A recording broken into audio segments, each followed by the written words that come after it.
In the literary writings of William Shakespeare, there are faults and beauties of all sorts.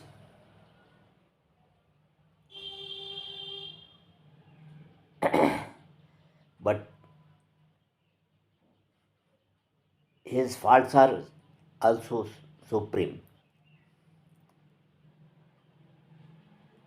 According to Alexander Pope,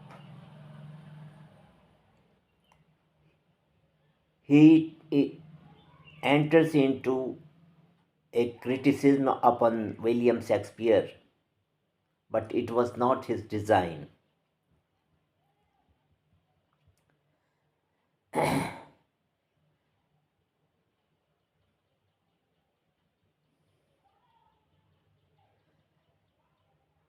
Alexander Pope says, I cannot, however, but mention some of his principal and characteristic excellencies for which, notwithstanding his defects, he is justly and universally elevated above all other dramatic writers. Not that this is the proper place of praising him, but because I would not omit any occasion of doing it. If ever any author deserved the name of an original, it was William Shakespeare. Homer himself drew not his art so immediately from the fountains of nature. It proceeded through Egyptian strainers and channels and came to him not without some tincture of the learning or some cast of the models of those before him. The poetry of William Shakespeare was inspiration indeed. He is not so much an imitator as an instrument of nature, and it is not so just to say that he speaks from her, as that she speaks through him. That is to say, nature speaks through him. His characters are nature herself. It is a sort of injury to call them by so distant a name as copies of her. It is not, his creations are not copies of nature.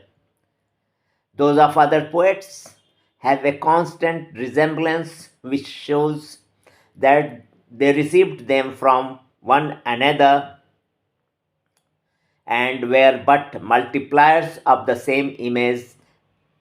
Each picture, like a mock rainbow, is but the reflection of a reflection. But every single character in William Shakespeare is as much an individual as those in life itself.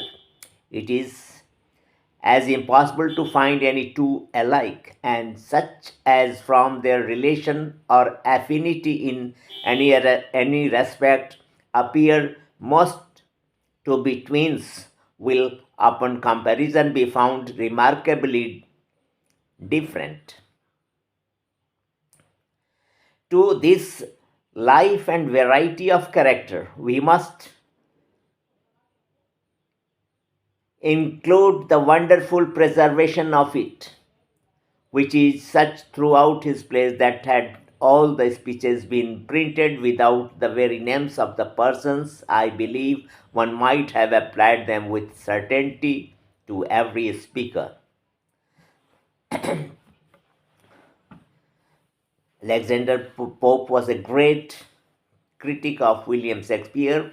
He says further, the power over our passion was never possessed in a more eminent degree or displayed in so different instances, yet all along there is seen no lever, no pens to raise them, no preparation to guide or gaze to the effect or be perceived to lead toward it. But the heart swells and the tears burst out just at the proper places. We are surprised the moment we weep, and yet upon reflection find the passion so just that we should be surprised if we had not wept and wept at that very moment. How astonishing is it again that the passions directly opposite to these laughter and spleen are no less at his command, that he is not more a master of the great, that of the ridiculous in human nature, of our noblest tenderness, than of our vainest foibles, of our strongest emotions, than of our idlest sensations. Nor does he only excel in the passions, in the coolness of reflection and reasoning, he is full as admirable.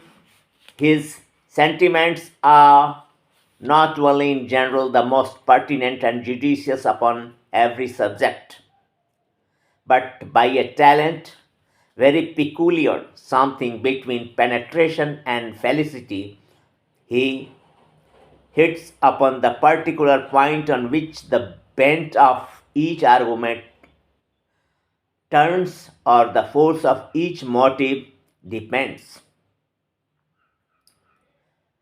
This is perfectly amazing from a man of no education or experience in those great and public scenes of life which are usually the subject of his thoughts, so that he seems to have known the world by intuition, to have looked through human nature at one glance, and to be the only author that gives ground for a very new opinion that the philosopher and even the man of the world may be born as well as the poet.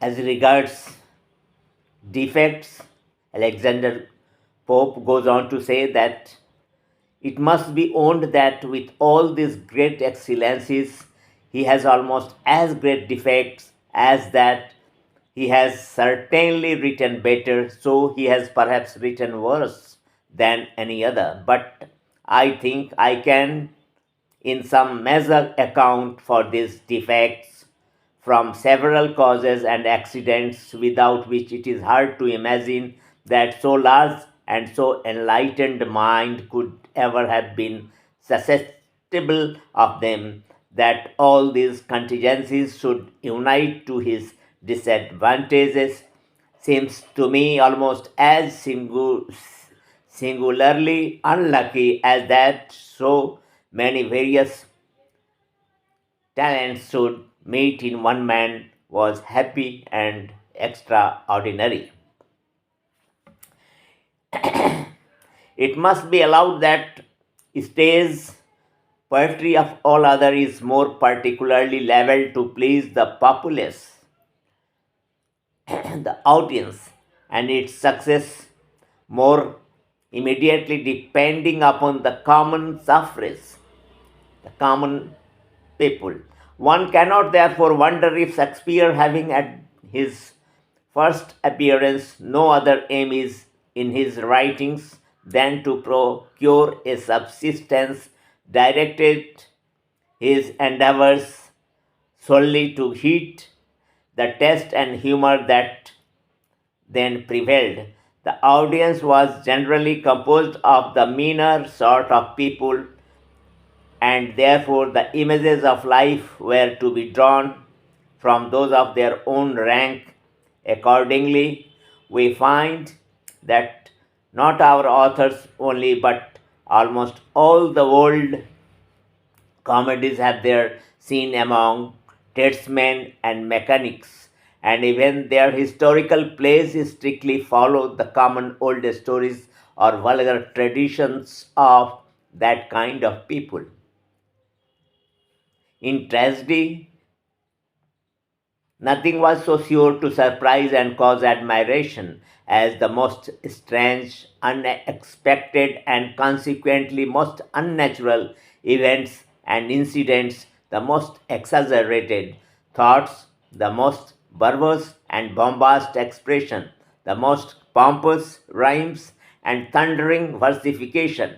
In comedy, nothing was so sure to please as mean buffoonery, vile ribaldry, and unmannerly jests of fools and clowns.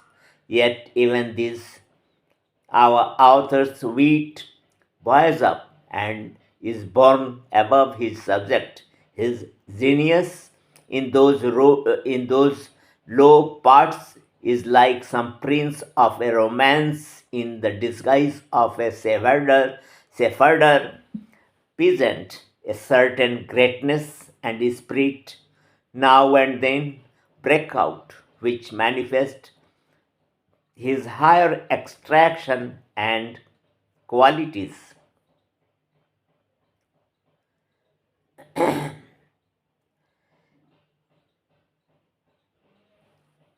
To judge, therefore, of Shakespeare by Aristotle's rules is like trying a man by the laws of one country who acted under those of another. He read to the people and read at first without patronage from the better sort, and therefore without aims of pleasing them, without assistance or advice from the learned, as without the advantage of education or acquaintance among them, without that knowledge of the West models, the ancients, to inspire him with an emulation of them in a world without any views of reputation and of what poets are pleased to call immortality, some of all of which have encouraged the vanity or animated the ambition of other writers.